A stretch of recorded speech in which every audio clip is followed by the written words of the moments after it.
hoy y siempre. Vamos a meditar en la palabra del Señor, nuestra escuela dominical. Les invito a que se sirvan a estar de pie. Vamos a leer la palabra de nuestro Dios.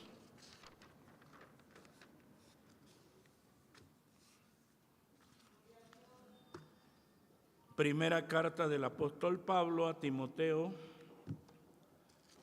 Hoy, amados hermanos, concluimos con el capítulo 3 de esta carta del apóstol Pablo a Timoteo. Hoy concluimos el capítulo 3. Bueno, pues vamos a dar lectura a los últimos 3 versículos, el versículo 14, el versículo 15 y el versículo 16. Primera epístola del apóstol San Pablo a Timoteo, capítulo 3, versículo 14, 15 y 16. Lo leemos y dice la Escritura así: Esto te escribo con esperanza que iré presto a ti, y si no fuere tan presto, para que sepas cómo te conviene conversar en la casa de Dios, que es la iglesia del Dios vivo, columna y apoyo de la verdad, y sin contradicción. Grande es el misterio de la piedad.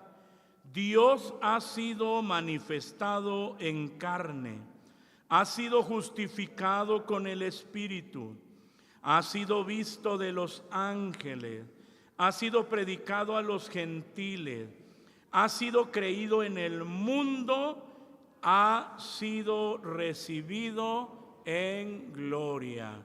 Oremos al Señor. Padre bendito, en esta preciosa hora nos acercamos una vez más a ti. Te damos muchas gracias, Señor amado, por la bendición tan grande y tan especial que tú nos das de poder estar en tu casa y tener la dicha de escuchar tu palabra, lo que tú tienes para nosotros, Señor. Aquí estamos. Tu palabra dice: mis ovejas oyen mi voz y me siguen. Permite, Señor amado, que podamos escuchar tu voz gloriosa, que podamos meditar en ella, que podamos reflexionar en tu palabra y que seamos edificados y bendecidos por tu palabra gloriosa. Muchas gracias, Señor, por esta bendición que tenemos. Nos dejamos en tus manos, mi vida la dejo en tus manos. No nos olvidamos de los enfermos. Visítalos, Señor. Algunos de ellos están aquí. Pon tu mano bendita sobre sus cuerpos. Señor amado, di la palabra y ellos serán sanos para gloria de tu nombre. Están en tus manos, Señor. Muchas gracias, mi Dios. Muchas gracias porque tú lo haces. Gracias, Señor, por este momento. Permite que sea de mucha bendición a todos y cada uno de los que estamos aquí. Por Cristo te lo he rogado, dejando mi vida en tus manos. Amén. Amén. Ocupen su lugar, amados hermanos, pueden sentarse. Tenemos nosotros nuestro expositor doctrinal pentecostés, lección 913. Gracias al Señor. Y tenemos un tema general.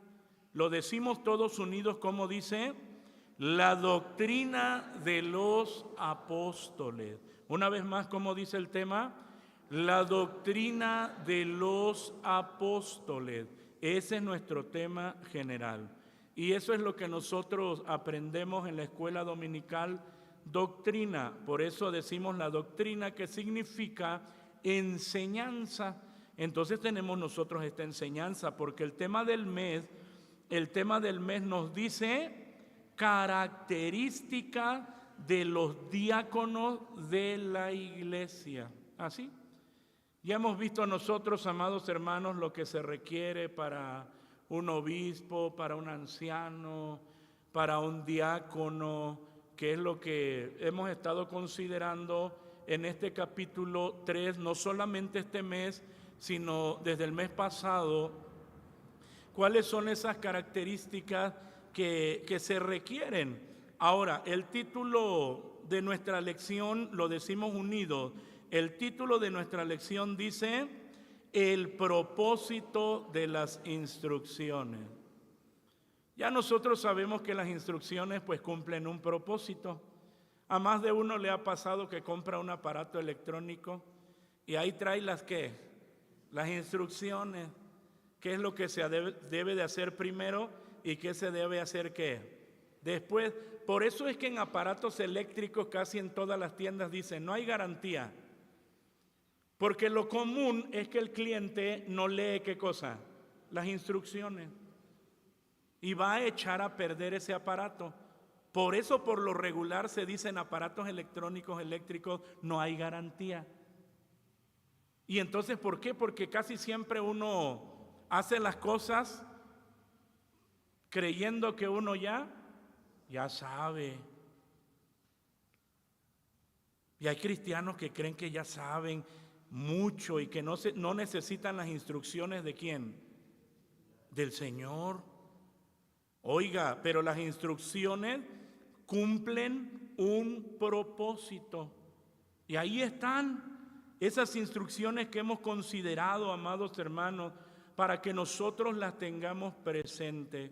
Ahora, el texto áureo dice así, que esta es una instrucción para Josué, que estaba sucediendo a Moisés, y el Señor le dice, ¿cómo le dice? El libro de aquesta ley nunca se apartará de tu boca, antes de día y de noche meditarás en él, para que guardes y hagas conforme a todo lo que en él está escrito, porque entonces harás prosperar tu camino y todo te saldrá bien. Josué 1:8.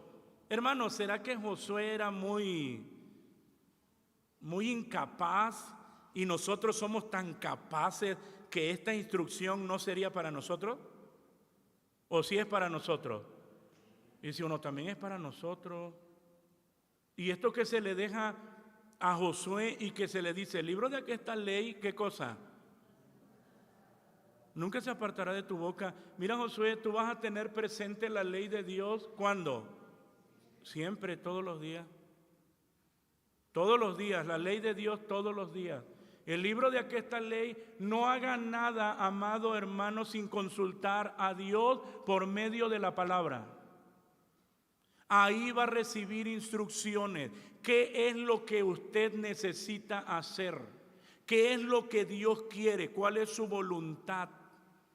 Nunca se apartará de tu boca. Antes de día y de noche meditarás en él. ¿Se da cuenta? Y algunos dicen, no, yo leo la Biblia cada ¿cuánto? Si yo la leo cada 8 días. Es que Josué tenía poco entendimiento, por eso él necesitaba leerla ¿qué? Diario. No, nosotros también necesitamos tener presente la palabra del Señor diario. De día y de noche meditarás en él para que guardes, y ya le está diciendo aquí, ¿para qué? ¿De qué me sirve meditar en la palabra todos los días? ¿Para qué me sirve? ¿Para qué lo quiero? Y aquí está muy puntual, para que guardes y hagas conforme a todo lo que en él está escrito. Porque entonces harás prosperar tu camino y todo te saldrá bien. Hermano, es necesario. Josué fue uno de los hombres de Dios que vivió las épocas de gloria de Israel, pero que también tuvo sus momentos de lágrimas. Y más con la derrota de Ai, porque había anatema en el pueblo. Y mire, amados hermanos, ¿por qué cree que se le dice aquí, el libro de Aquesta Ley, cuando uno lee la historia y uno ve el clamor o la oración de Josué, que oiga, Josué, y uno dice, Josué diciendo esto, porque él comienza a decirle lo mismo que el pueblo le había dicho allá en el desierto y habían perecido. Señor, para que perezcamos nos has hecho cruzar el Jordán, mejor no hubiéramos quedado allá. Y uno dice, Josué, el hombre de Dios, actuando y comportándose igual que ¿quién? Que aquellos que perecieron.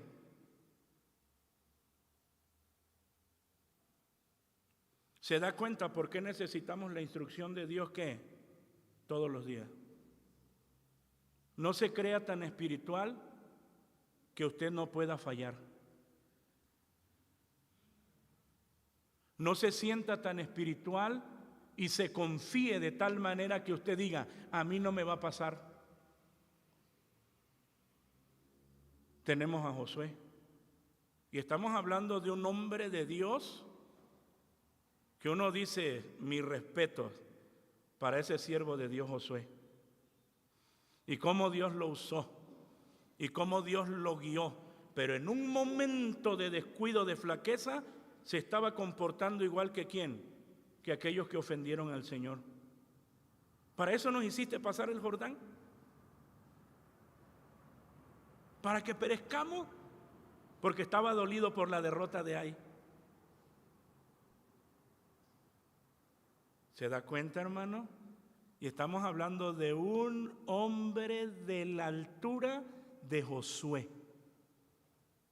¿Usted cree que le pueda pasar a usted? Sí, a mí también. Yo también lo tengo presente.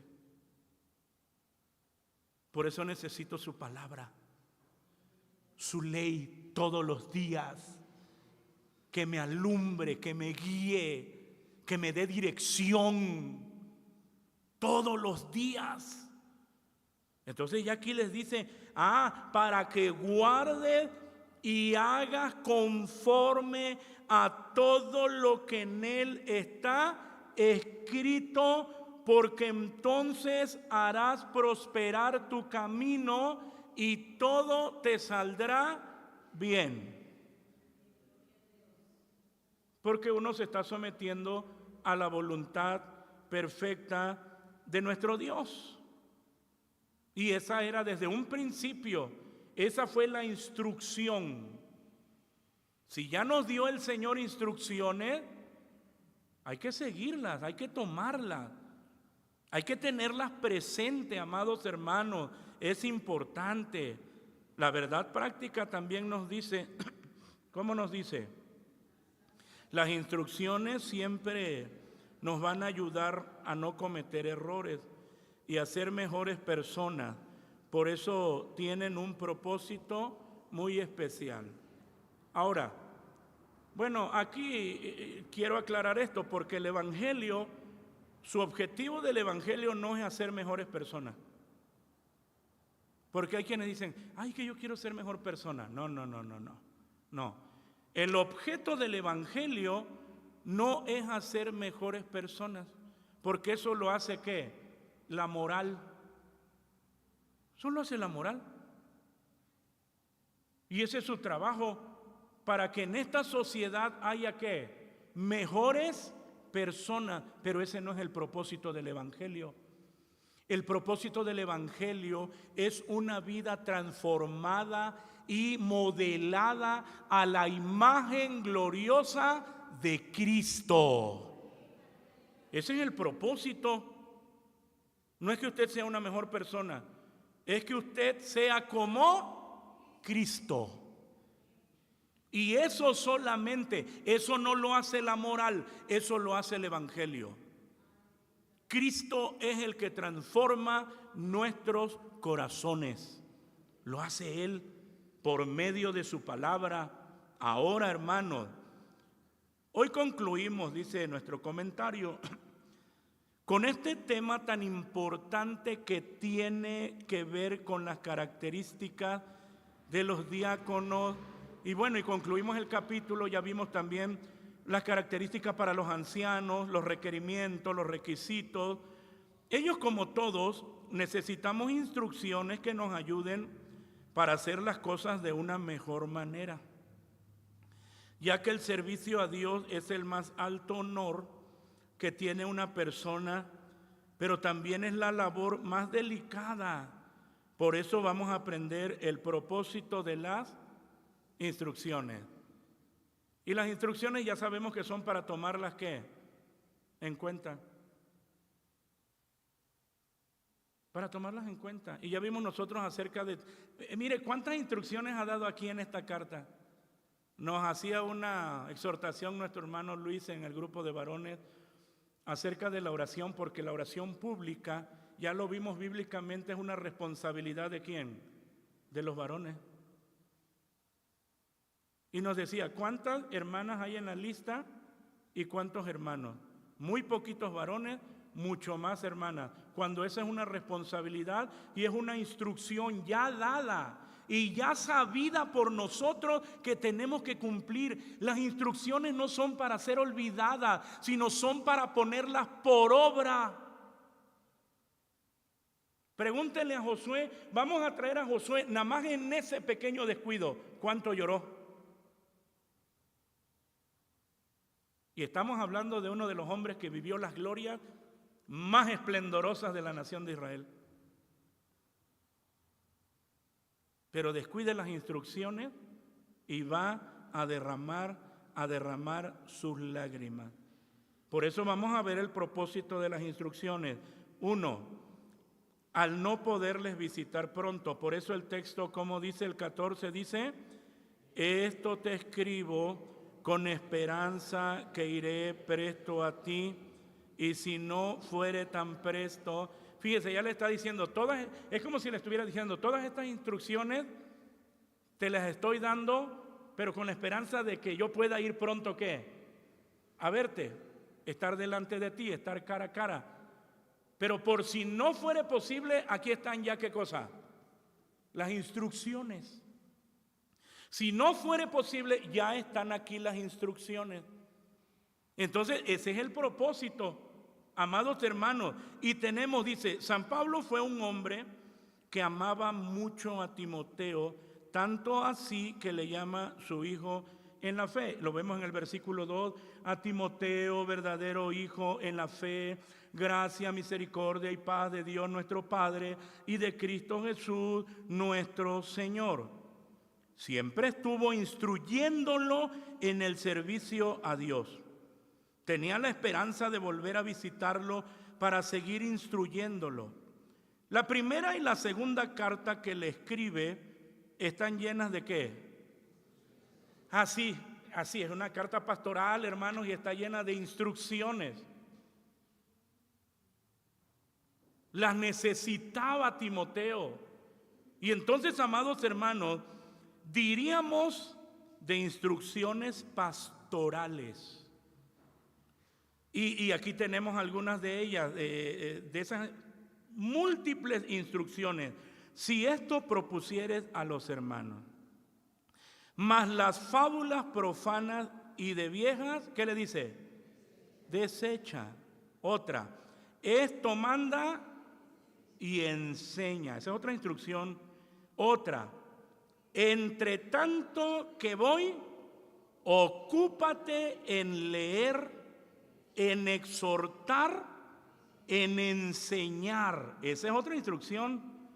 Otra, no descuides el don que está en ti. Otra, medita estas cosas. Otra instrucción, ocúpate en ellas. Otra instrucción, ten cuidado de ti mismo. Otra instrucción, y de la doctrina. Bueno, nada más nos está presentando ¿qué? Algunas de ellas. De todas las múltiples instrucciones que el apóstol Pablo le está dejando a Timoteo. Y entonces nosotros vemos, son instrucciones pastorales y que uno debe de tener en cuenta. Y todas ellas, amados hermanos, son importantes. Y la mayoría de todas ellas nosotros las tenemos aquí en nuestra mente y en nuestro corazón. Hay que vivirla. ¿Quién no ha escuchado? Ten cuidado de quién. Y parece que nos dicen ten cuidado del vecino, porque ahí está el pendiente de la vida del otro. Esa no es la instrucción. La instrucción es que tengas cuidado de quién. De ti mismo. Ten cuidado de ti, de tu persona. Y así nos presenta todas estas instrucciones. Hay mucho más. Cuando en realidad se ama a una persona que sirve a Dios, siempre se le va a estar instruyendo, doctrinando, para que no cometa errores, infracciones, pecados. San Pablo sentía una gran carga por visitar a Timoteo. Lamentablemente, ya no pudo hacerlo, porque después de esto lo llevaron preso a Roma. Y ya lo vamos a ver adelante cuando él dice, he peleado la buena batalla, he acabado la carrera, he guardado la fe, bendito sea Dios. Ya no, se dan cuenta que ya no iba a haber ¿qué? Tiempo, pero aquí estaban las instrucciones. Aquí estaban las instrucciones, amados hermanos, con ese propósito de guiar, de corregir, de animar, de dirigir, de alumbrar, de redireccionar. Amados hermanos, cuánta bendición son las instrucciones de Dios, no solo para nosotros como pastores o servidores, sino también para toda la iglesia. Son de suma importancia, son una bendición. Punto número 2, dice, el propósito de las instrucciones, conducirse como, así, conducirse correctamente. ¿Cómo dice el texto? Lo leemos, dice,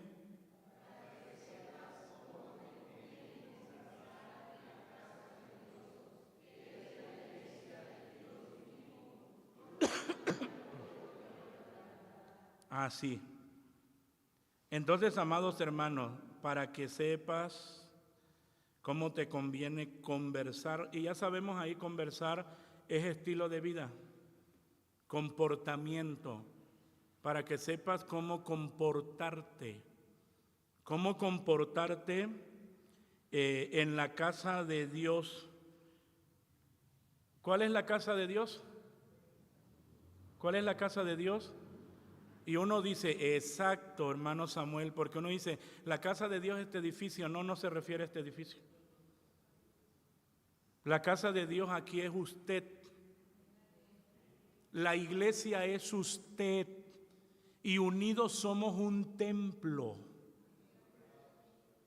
Muchas veces dicen, es que voy a la iglesia, refiriéndose a ¿qué? Al edificio. No, incorrecto, errado. Es que voy al templo. ¿Quién es el templo? Nosotros somos el templo. Y eso lo debemos de tener bastante claro.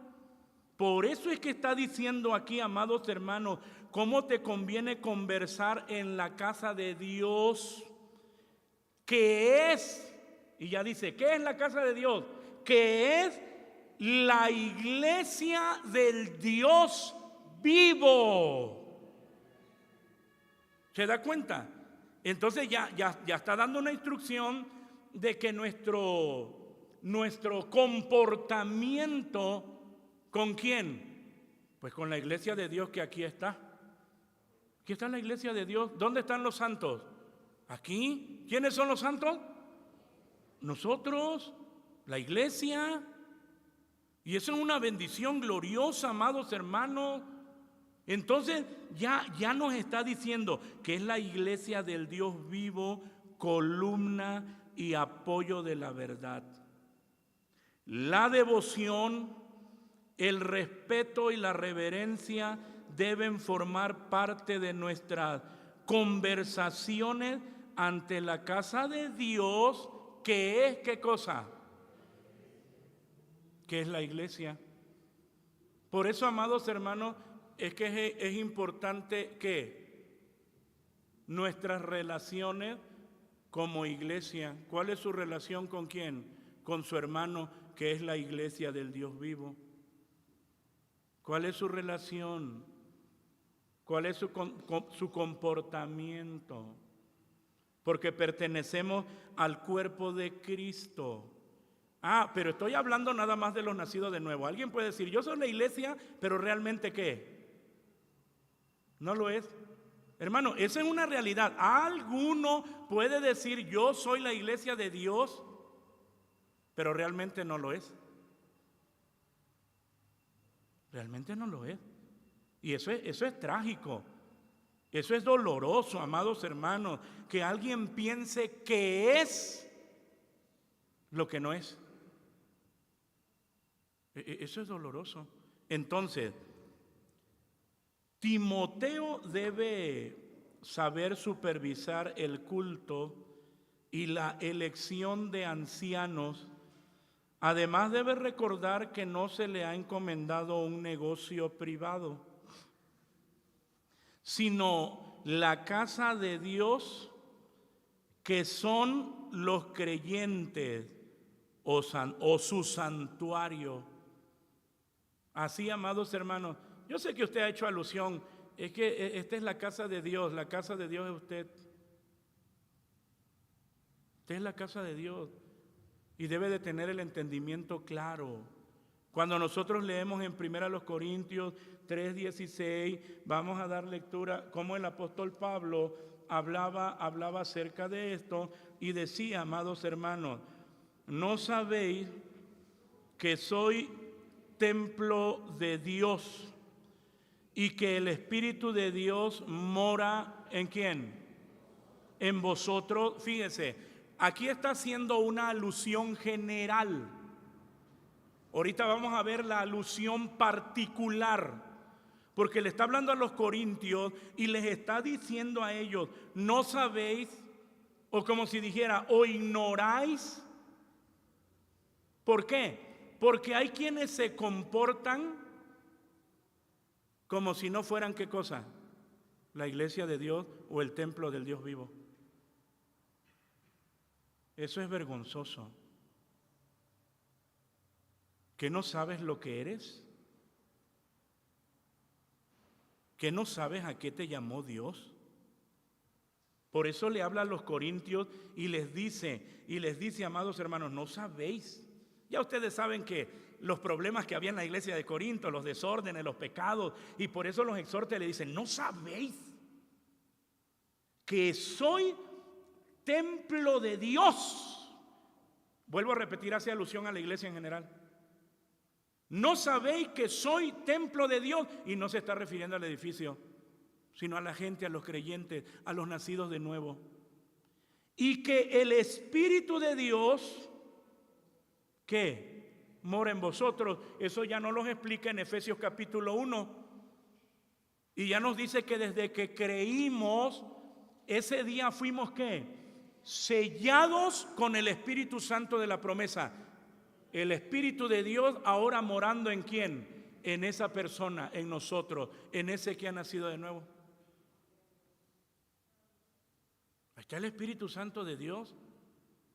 Y ahora, amados hermanos, en el capítulo 6, ya lo hace de manera particular, 1 Corintios 6:19, y ahí le está diciendo en el contexto, oíd la fornicación, cualquier otro pecado que el hombre hiciere fuera del cuerpo mas el que fornica contra su propio cuerpo, peca. Y ya es donde les dice, ¿cómo les dice? ¿O ignoráis que vuestro cuerpo es templo del Espíritu Santo? ¿Qué es nuestro cuerpo? Es el templo. Cada uno que ha nacido de nuevo y que tiene el sello del Espíritu Santo, porque ahora el Espíritu Santo vive en él, su cuerpo se ha convertido ¿en qué? En templo del Espíritu Santo. Por eso es que usted no puede hacer lo que quiera con su cuerpo, ni puede exponer su cuerpo al pecado.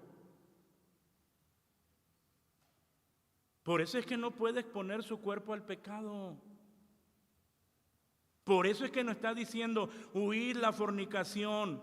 Y luego dice cualquier otro pecado que el hombre hiciere fuera del cuerpo es, más el que fornica contra su propio cuerpo peca. Y ya habla puntual, particular a cada uno. ¿O ignoráis que vuestro cuerpo es templo del Espíritu Santo, el cual está en vosotros, el cual tenéis de Dios, y que no sois vuestros? Bueno, ya vamos a esa parte. Aquí está la iglesia del Dios vivo, que unidos formamos el templo del Señor. ¿No es glorioso? Eso es glorioso, amados hermanos. Y es lo que les decía hace un rato, por eso hablamos de la sombra. Y el tabernáculo era una sombra de lo que iba a ser la realidad. Fíjese, el tabernáculo, el Señor dijo, yo habitaré entre ellos. Y ahí es donde descendía la presencia del Señor. Pero ahora el Señor habita en su templo, que es que cada creyente que ha sido redimido con la sangre preciosa de Cristo, habita aquí en nuestro corazón. Emmanuel, con nosotros Dios.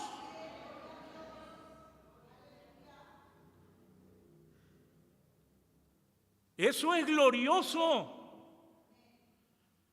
Por eso es que les digo, el domingo, un día muy especial, porque digo, Señor, aquí nos reunimos la iglesia, tenemos cultos en la semana, pero por alguna razón algunos no pueden venir, pero llegamos el domingo, es una bendición. Porque se reúne la iglesia de Dios, el templo del Dios vivo. Yo no sé, yo creo que algunos no lo entienden.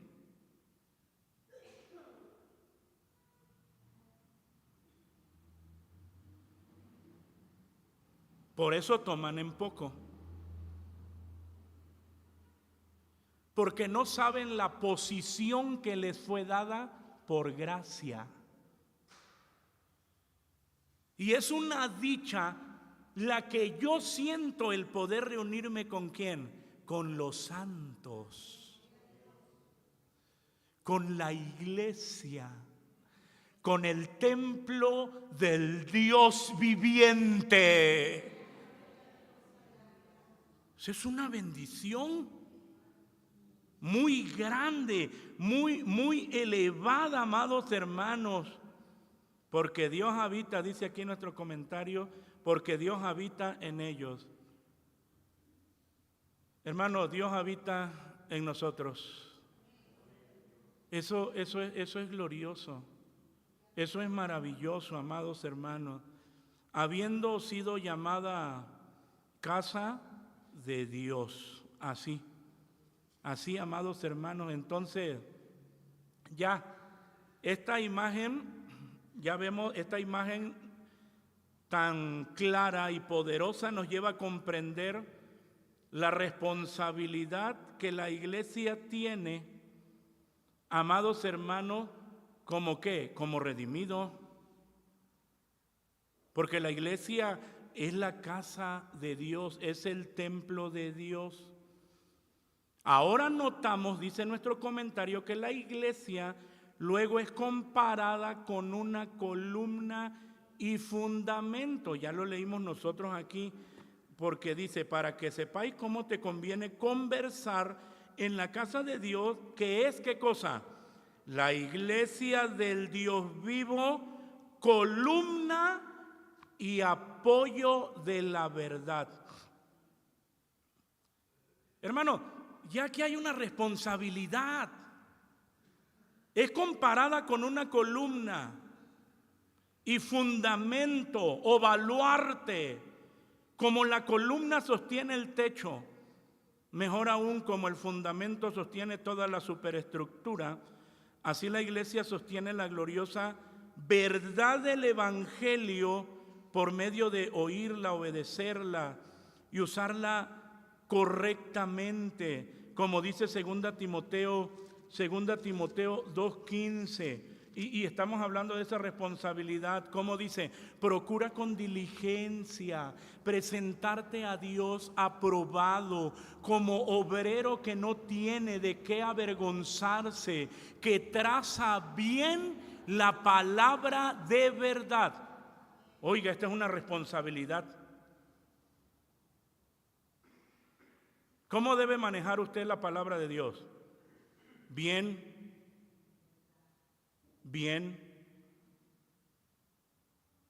Así se maneja la palabra del Señor. Entonces, amados hermanos, guardarla en el corazón. ¿Qué dice el Salmo 119:11? ¿Cómo decía el salmista? En mi corazón. ¿Se da cuenta? ¿Se da cuenta lo que les decía hace un rato? ¿Cuánto temor de Dios produce la palabra del Señor en nuestros corazones? Y aquí el salmista está diciendo, en mi corazón he guardado ¿qué? Tus dichos para no pecar contra ti. Y sosteniéndola en alto como la palabra de vida. Filipenses 2:16. ¿Qué nos dice Filipenses 2:16? Reteniendo la palabra de vida para que yo pueda gloriarme en el día de Cristo, que no he corrido en vano, ni trabajado en vano. El corazón del Evangelio y de toda nuestra devoción, ¿quién es? Es Cristo. La iglesia es grande porque grande es Jesucristo.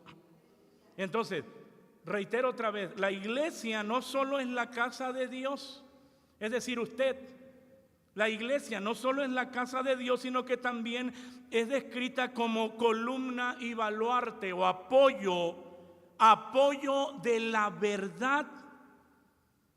Y esta imagen, amados hermanos, nos tiene que llevar al entendimiento de comprender la responsabilidad que la iglesia tiene de sostener y proteger la verdad del Evangelio en un mundo que constantemente la desafía. ¿Y de quién es la responsabilidad? De la iglesia. Usted tiene esa responsabilidad, amados hermanos, porque el mundo está desafiando la palabra constantemente. Por eso es que nos está diciendo aquí donde nosotros ya hemos dado lectura, amados hermanos, y que dice que es la iglesia del Dios vivo, columna y apoyo de la verdad, columna y apoyo, baluarte de la verdad, y esa es nuestra responsabilidad. Las columnas, amada iglesia, son esenciales, nosotros lo sabemos, para sostener un edificio. Y de la misma manera, la iglesia, usted, la iglesia, el templo del Dios viviente, es esencial para sostener la verdad del Evangelio, asegurando que permanezca firme y visible delante de todos. ¿Lo está haciendo? Acuérdese que antes esos muros que se levantaban los ocupaban para poner un anuncio del rey, para que todos lo vieran. Nosotros tenemos la responsabilidad de proclamar la verdad del Evangelio cuando el Evangelio es desafiado. Como iglesia, cada uno debería estar comprometido a ser defensores y proclamadores de la verdad. ¿Recuerda usted lo que decía el salmista? Salmo 11, cuando dice: si fueren destruidos los fundamentos, ¿qué ha de hacer el justo? No, pues a donde va Vicente, pues ahí va toda la gente. O a donde va la gente, ahí va Vicente. Hermano, la iglesia se queda callada en un mundo donde el Evangelio está siendo violentado.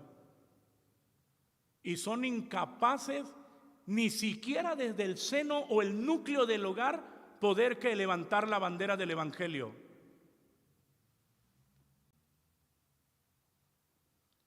Si los fundamentos fueren destruidos, ¿qué hago? ¿Me quedo callado?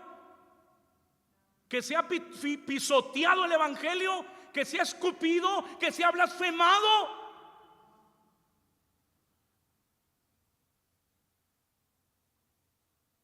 ¿Qué ha de hacer el justo?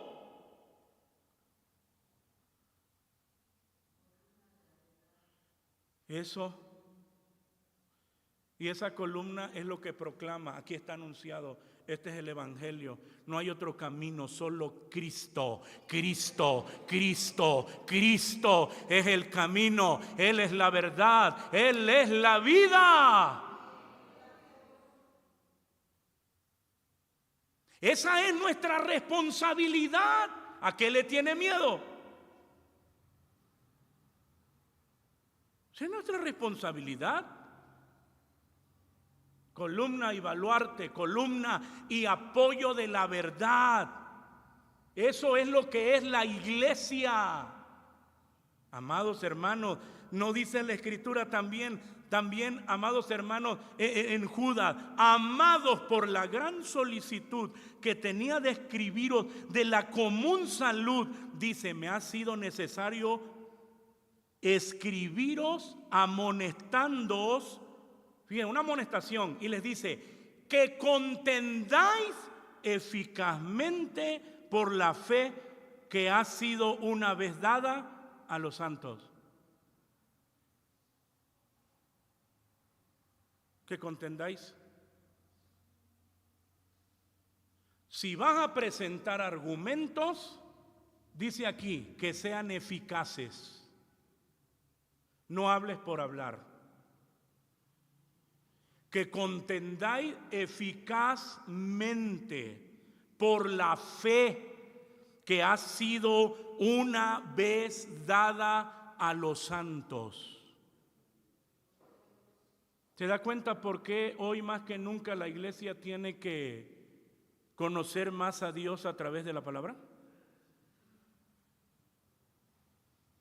Hay tanta violencia contra el Evangelio. Hay tanta confusión. Oiga, y para que uno hable cosas sin sentido. Tú eres la columna. Eres el baluarte.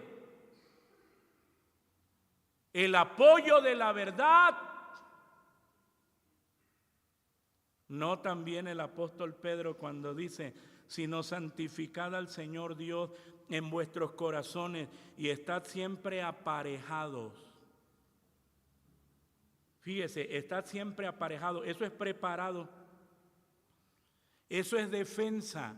Eso es apología. Estad siempre preparados, aparejados, para responder con mansedumbre y reverencia a cada uno que os demande razón de la esperanza que hay en vosotros. Hermanos, es nuestra responsabilidad. Es nuestra responsabilidad conocer cada día más y más al Señor. ¿Se da cuenta? Que no nada más es de venir y me siento y me voy, vengo, me siento, adoro a Dios, escucho la palabra y me voy. No, va más allá. La vida cristiana va más allá. ¿Por qué cree que es la insistencia de que usted debe tener comunión por medio de la palabra del Señor todos los días? Y ahí está, todos los días, todos los días, todos los días, todos los días, todos los días. Porque usted es una columna, es un apoyo ¿de qué? De la verdad, que tiene que ser proclamada con fidelidad. Eso es importante, es penoso. Es penoso, amados hermanos, el presentar la Escritura. Ya leímos lo que dice 2 Timoteo 2:15, procura con diligencia, ¿qué cosa? presentarte a Dios aprobado como obrero que no tiene de qué avergonzarse, que traza bien la palabra de verdad. Porque es una responsabilidad que tiene que ir bien trazada, presentada eficazmente. Y esa responsabilidad la ha delegado el Señor ¿a quién? Pues a esa columna, a ese apoyo, a ese baluarte, que es la iglesia, del Señor. Entonces, amados hermanos, nosotros ya después de todas las instrucciones se dan cuenta cómo lleva a Timoteo a la reflexión y de su responsabilidad como siervo y como cristiano y como parte de la iglesia. Oye, Timoteo, esto es una responsabilidad. Y una responsabilidad seria. Ahora, 3. Exaltar a Cristo y el misterio de la piedad. Ya estamos llegando a ese final del propósito de las instrucciones. Ella cierra presentando que a Cristo el Señor, y es eso, amados hermanos, el que debe ser exaltado, ¿quién es? Así. Cristo es el que debe ser exaltado. Y eso es lo que hace el Evangelio, exalta a Cristo, exalta su santidad y humilla al pecador. Porque el único que merece la exaltación, ¿quién es? Es Cristo el Señor. Es Cristo el Señor. Hermano, nosotros solamente somos ¿qué? Instrumentos nada más. ¿Sí ha visto usted a los artistas? Yo creo que sí.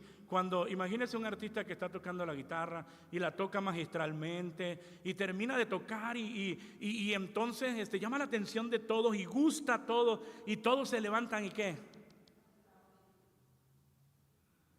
¿A quién le aplauden? ¿A la guitarra o al que tocó la guitarra? Al que tocó la guitarra. Nosotros somos simples instrumentos. El que se merece toda la gloria, ¿quién es? Porque Él es el que nos usa. Eso nosotros lo debemos de tener presente, hermano.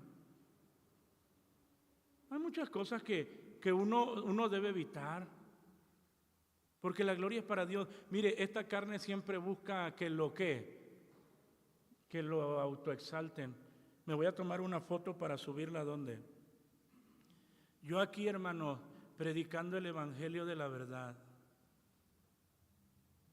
¿Qué pretendes?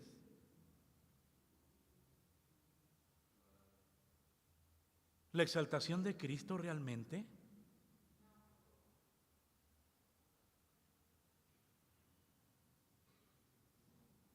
Ya en las instrucciones, amados hermanos,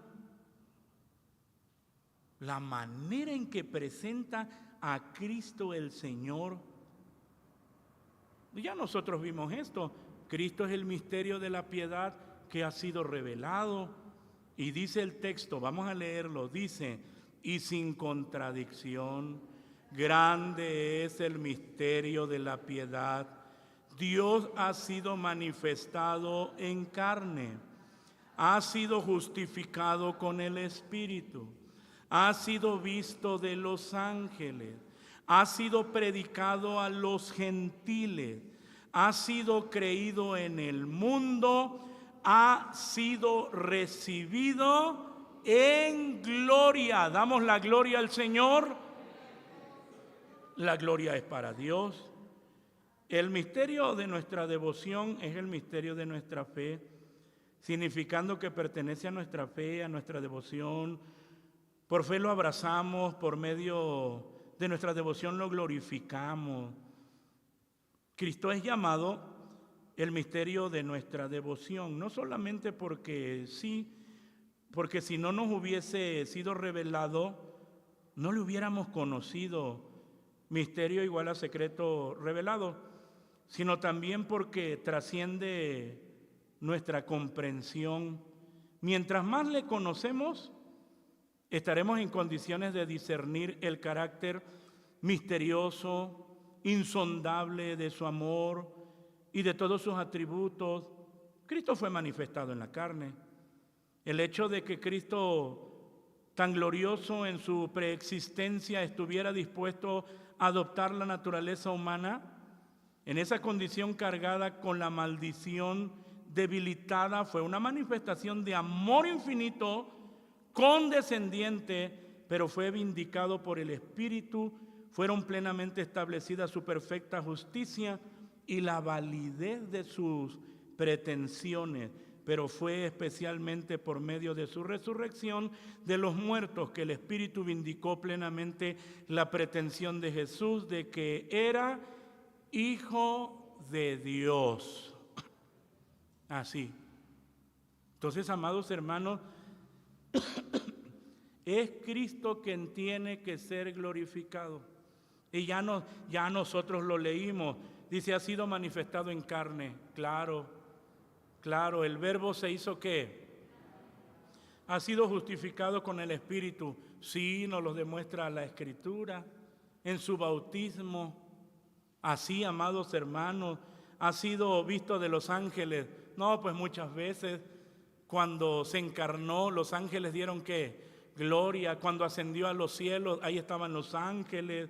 Ha sido predicado a los gentiles.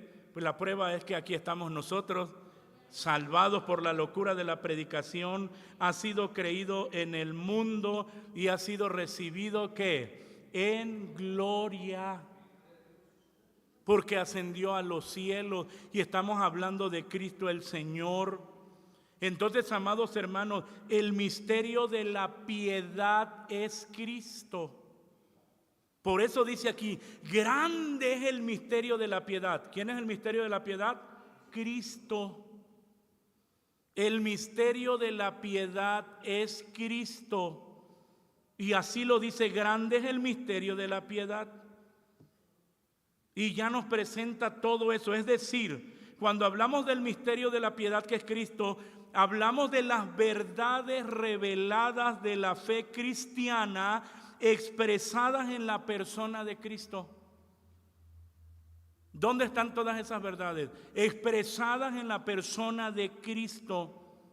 Amados hermanos, y el versículo comienza diciendo, y sin contradicción. ¿Qué está diciendo? Indiscutiblemente, así, sin contradicción, indiscutiblemente. Está diciendo, esto es obvio, obviamente, sin lugar a duda.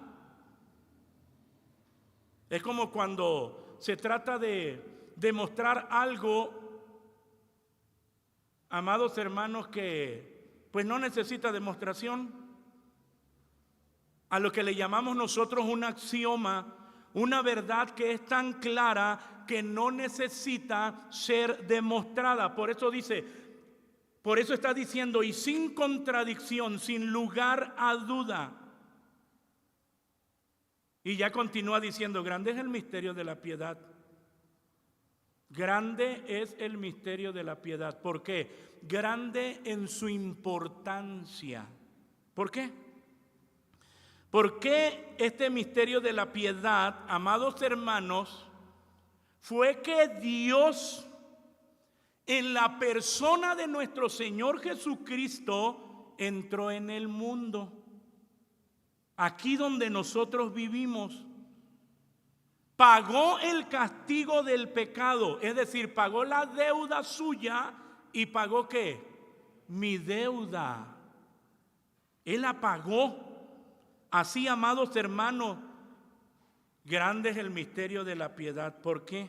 Porque este misterio de la piedad, porque está actuando en hombres y mujeres para que sean piadosos. Por eso es que decimos que nosotros somos la iglesia de Dios y el templo del Dios viviente, porque el Espíritu Santo de Dios vive ¿en quién? En nosotros. Y uno dice, qué misterio, qué misterio. Dios actuando en hombres y mujeres para que sean piadosos, cada vez más santos y semejantes a Cristo. Por eso es que está diciendo, grande es el misterio de la piedad. Y Dios, por medio de ese Espíritu Santo, trabajando en hombres imperfectos para que usted pueda ser más piadoso, para que usted pueda ser más santo, para que usted pueda ser más como Cristo el Señor. Así, amados hermanos, por eso dice, grande es el misterio de la piedad, y habla de esa verdad que permaneció oculta en la era del Antiguo Testamento y que fue revelada ya ahora en la era del Nuevo Testamento. Grande es el misterio de la piedad, y esa piedad se refiere a las verdades de la salvación y la justicia en Cristo, que a su vez produce santidad en los creyentes. Fíjese, produce ¿qué? Santidad en cada creyente. Por eso cuando uno ve esto, y el apóstol Pablo cierra y le deja esto a Timoteo y le dice, y sin contradicción, grande es el misterio de la piedad.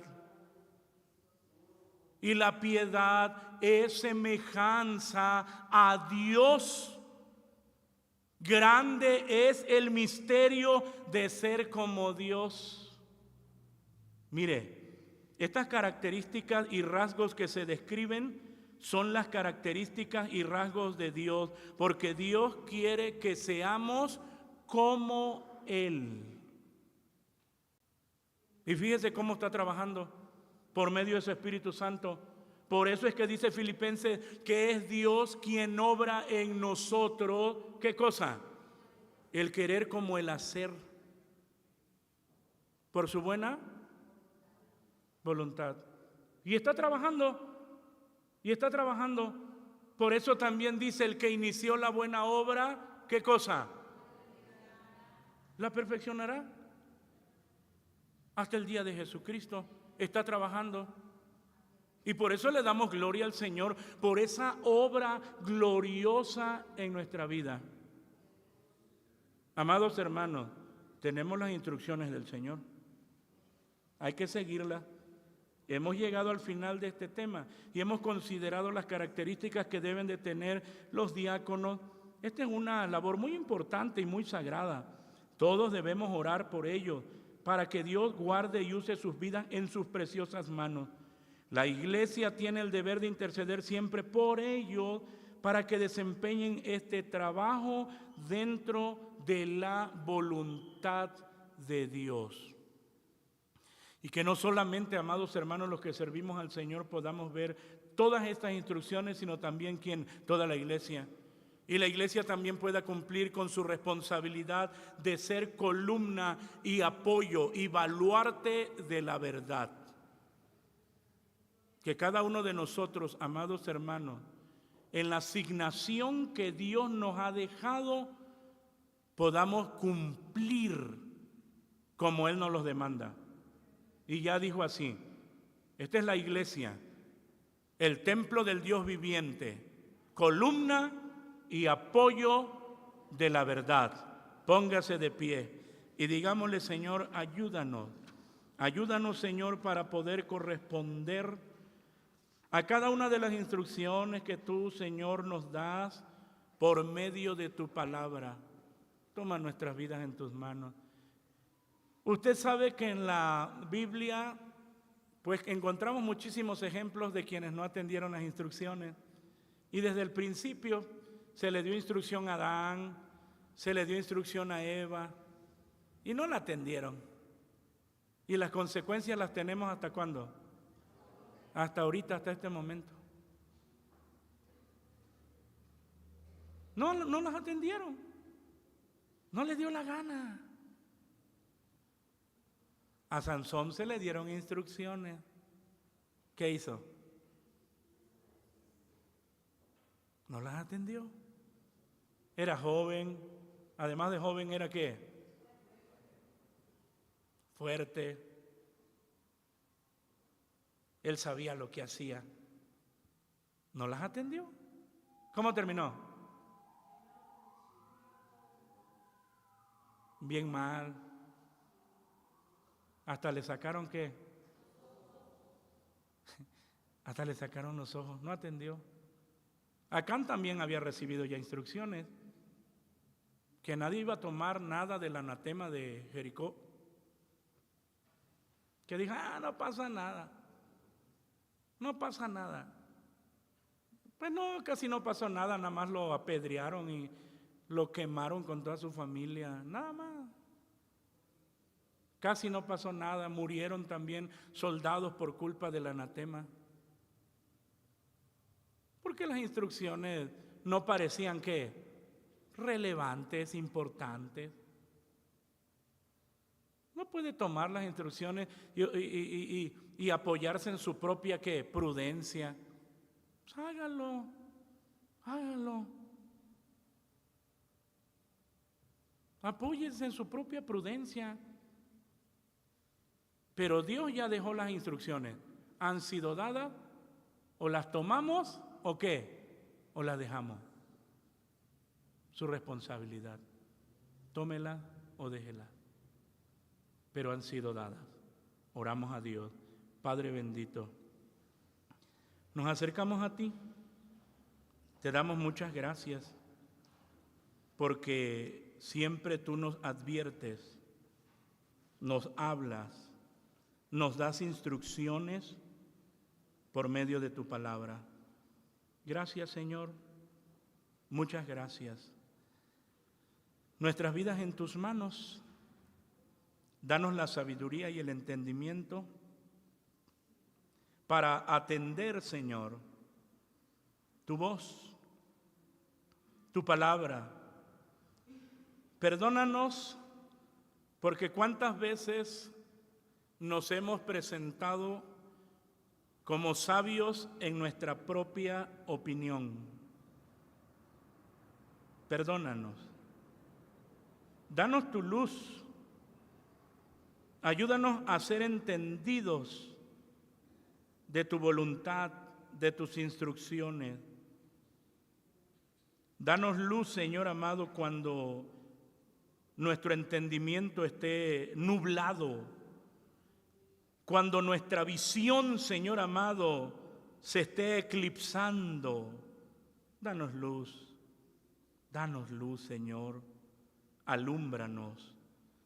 Alúmbranos por misericordia y ayúdanos, Señor, para atender a las verdades gloriosas de tu palabra. Muchas gracias, Señor. Muchas gracias, Señor amado, porque tú siempre nos hablas. En tus manos nos dejamos, en tus manos nos abandonamos. Gracias, mi Señor. Muchas gracias. Hemos llegado al final.